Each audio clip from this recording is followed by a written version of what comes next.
vil gerne lave sådan nogle her, men du skal bruge sådan en lille plade og sådan en pind.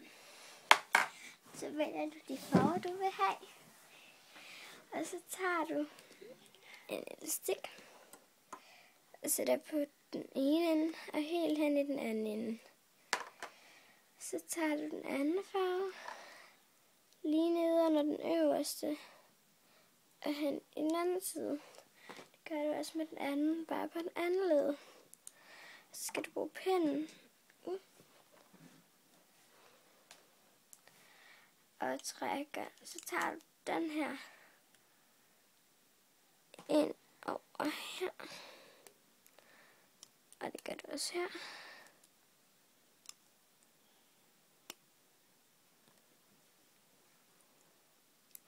Sådan, så der kommer sådan to.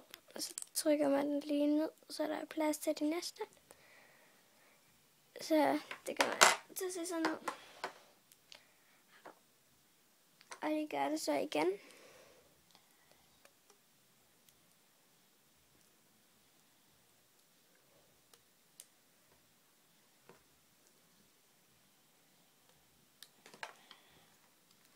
Så igen tager du her.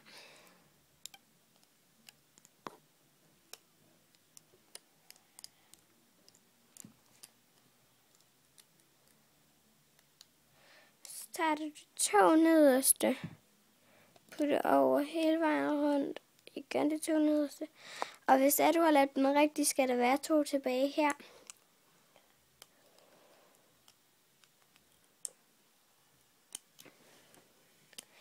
Så gør jeg det lige igen.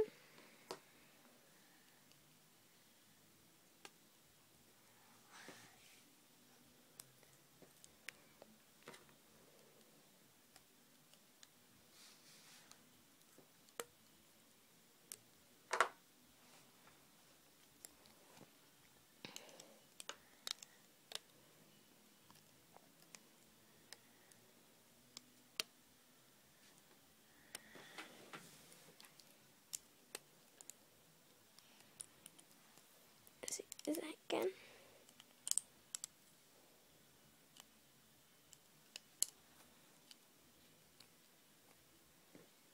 Okay. Og så når du har gjort det, så hvis det er, at du skal lukke den, så enten kan du tage de her to og køre herhen, og de her to og køre herhen, og så sætte låsen på dem alle. Men hvis det skal blive lettere, så tager du den nederste, så der kun er en. Så skal jeg lige herhen. Igen den nederste. Hele vejen rundt. Sådan. Og hen. Og så har du kun 3, at låsen skal i. Så er det meget lettere.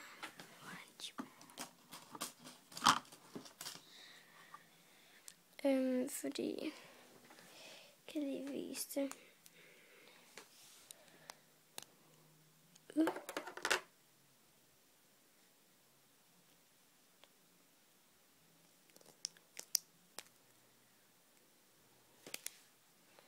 Så kan man tage sig sådan her ud. Men her har vi jo ikke taget de nederste af. Så her der, så kan man se, at der er 2 der, 2 der, 2 der. Men her har vi kun 1, fordi vi tog den nederste af. Og sådan kan man se det.